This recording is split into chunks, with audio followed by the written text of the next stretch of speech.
ಕನ್ನಡದ ನಂಬರ್ 1 ದಿನಪತ್ರಿಕೆ ವಿಜಯವಾಣಿಯಲ್ಲಿ ಪ್ರಕಟವಾಗಿರುವ ಈ ದಿನದ ಮಹತ್ವದ ಸುದ್ದಿಗಳನ್ನು ನೋಡಿ ಬರೋಣ. ಕೇಂದ್ರ ಸರ್ಕಾರದ ಜಲಜೀವನ್ ಮಿಷನ್ ಸೇರಿ ರಾಜ್ಯ ಸರ್ಕಾರದ ಇತರ ಯೋಜನೆಗಳಡಿ ಮನೆ ಮನೆಗೆ ಕುಡಿಯುವ ನೀರು ಪೂರೈಸಲು ಕೊಳವೆ ಬಾವಿಗಳನ್ನು ಕೊರೆಸುವ ವಿಚಾರದಲ್ಲಿ ಅವ್ಯವಹಾರ ನಡೆದಿರುವ ಅನುಮಾನ ಬೆಳಕಿಗೆ ಬಂದಿದೆ. ಇದೇ ಹೊತ್ತಲ್ಲಿ ಕೊಳವೆ ಬಾವಿಗಳ ಅಸಲಿ ಮತ್ತು ಪರಿಶೀಲಿಸಲು ಮುಂದಾಗಿರುವ ಗ್ರಾಮೀಣ ಕುಡಿಯುವ ನೀರು ಮತ್ತು ನೈರ್ಮಲ್ಯ ಇಲಾಖೆ ಕಳೆದ 5 ವರ್ಷ ಅವಧಿಯಲ್ಲಿ ರಾಜ್ಯದಾದ್ಯಂತ ಕೊರೆದಿರುವ ಕೊಳವೆ ಬಾವಿಗಳ ಸಮಗ್ರ ದಾಖಲಾತಿಯನ್ನು 20 ದಿನದಲ್ಲಿ ಸಲ್ಲಿಸುವಂತೆ ಆದೇಶವನ್ನು ಹೊರಡಿಸಿರುವುದು ಅಧಿಕಾರಿಗಳಿಗೆ ನಡುಕ ತರಿಸಿದೆ. ಈ ಸುದ್ದಿಗೆ ವಿಜಯವಾಣಿ ಓದಿ.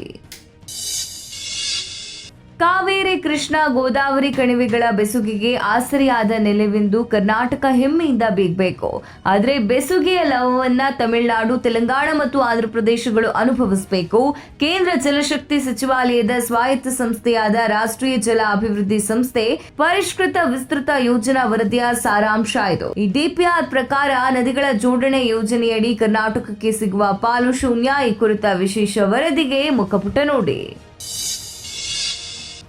ಲಂಗುಲಗಾಮಿಗೆ ಸಿಲುಕದ ರಾಜ್ಯ ಕಾಂಗ್ರೆಸ್ನ ಆಂತರಿಕ ಬೆಳವಣಿಗೆ ಬಗ್ಗೆ ಎಐಸಿಸಿ ಅಧ್ಯಕ್ಷ ಮಲ್ಲಿಕಾರ್ಜುನ್ ಖರ್ಗೆ ತೀವ್ರ ಅಸಮಾಧಾನ ಹೊರಹಾಕಿದ್ದಾರೆ.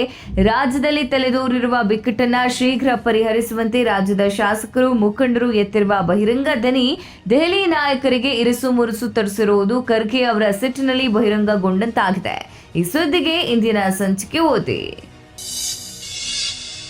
ಪಾರ್ಕಿನ್ಸನ್, ಅಲ್ಝೈಮರ್ನಂಥ ಆರೋಗ್ಯ ಸಮಸ್ಯೆ ಆರಂಭಿಕ ಹಂತವನ್ನು ಅರಿಯಲಿಕ್ಕೆ ಬಳಸುವಂತಹ ಕ್ಯಾಟೋಕೊಲಾಮೈನ್ ಪರೀಕ್ಷೆ, ಎಂಐಆರ್ ಹಾಗೂ ಪಿಇಟಿ ಸ್ಕ್ಯಾನ್ ಪರೀಕ್ಷೆ ಬಲು ದುಬಾರಿ.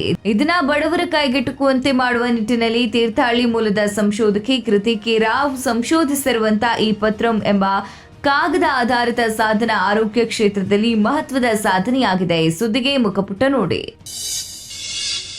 ಗೃಹಲಕ್ಷ್ಮಿ 24ನೇ ಕಂತಿನ ಹಣ ಬಿಡುಗಡೆಯ ಹಣಕಾಸು ಇಲಾಖೆ ಅನುಮೋದನೆ ನೀಡಿದ್ದು, ಸೋಮವಾರದಿಂದ ಶನಿವಾರದೊಳಗೆ ಫಲಾನುಭವಿಗಳ ಖಾತೆಗೆ ಜಮೆ ಆಗುತ್ತೆ ಅಂತ ಸಚಿವೆ ಲಕ್ಷ್ಮಿ ಹೆಬ್ಬಾಳ್ಕರ್ ತಿಳಿಸಿದ್ದಾರೆ. ಈ ಸುದ್ದಿಗೆ ವಿಜಯವಾಣಿ ಓದಿ. ಮಹಾತ್ಮ ಗಾಂಧಿ ರಾಷ್ಟ್ರೀಯ ಗ್ರಾಮೀಣ ಉದ್ಯೋಗ ಖಾತ್ರಿ ಕಾನೂನಿನ ಸ್ಥಾನದಲ್ಲಿ ತರಲಾಗಿರುವ ವಿಕಸಿತ್ ಭಾರತ್ ಗ್ಯಾರಂಟಿ ರೋಜ್ಗಾರ್ ಮತ್ತು ಆಜೀವಿಕಾ ಮಿಷನ್ ಮಸೂದೆಗೆ ರಾಷ್ಟ್ರಪತಿ ದ್ರೌಪದಿ ಮುರ್ಮು ಭಾನುವಾರ ಅಂಕಿತ ಹಾಕಿದ್ದಾರೆ. ಈ ಸುದ್ದಿಗೆ ದೇಶ ವಿದೇಶ ಪುಟ ನೋಡಿ. ಚೀನಾ, ಬಾಂಗ್ಲಾದೇಶದೊಂದಿಗಿನ ಗಡಿ ಭಾಗದ ಬಹುಪಾಲನ್ನ ಈಶಾನ್ಯ ಭಾರತದ ರಾಜ್ಯಗಳು ಹಂಚಿಕೊಂಡಿವೆ. ಆದ್ದರಿಂದ ಆಂತರಿಕ ಭದ್ರತೆಯ ನಿಟ್ಟಿನಲ್ಲಿ ಇವು ಬಹು ಸೂಕ್ಷ್ಮವಾದ ರಾಜ್ಯಗಳು. ಚೀನಾ ಮತ್ತು ಪಾಕಿಸ್ತಾನ ದೇಶಗಳು ಗಡಿ ಪ್ರದೇಶದಲ್ಲಿ ಒಂದಿಲ್ಲ ಒಂದು ಉದ್ದಟತನ ಮಾಡ್ತಲೇ ಇರ್ತವೆ. ಅರುಣಾಚಲ ಪ್ರದೇಶದಲ್ಲಿ ಬೇಹುಗಾರಿಕಾ ಜಾಲಗಳು ಪತ್ತೆಯಾಗಿರುವುದು ಸತ್ಯದ ವಿದ್ಯಮಾನ. ಈ ಕುರಿತಾದ ವಿವರಕ್ಕೆ ಚಿಂತನಾ ಪುಟ ನೋಡಿ. ದೇಶದ ಅತಿದೊಡ್ಡ ಸಾಲದಾತ ಸಂಸ್ಥೆಯಾದ ಭಾರತೀಯ ಸ್ಟೇಟ್ ಬ್ಯಾಂಕ್ನ ಗೃಹ ಸಾಲದ ಮೊತ್ತ ಮುಂದಿನ ಆರ್ಥಿಕ ವರ್ಷದಲ್ಲಿ 10 ಲಕ್ಷ ಕೋಟಿ ರೂಪಾಯಿ ದಾಟಲಿದೆ.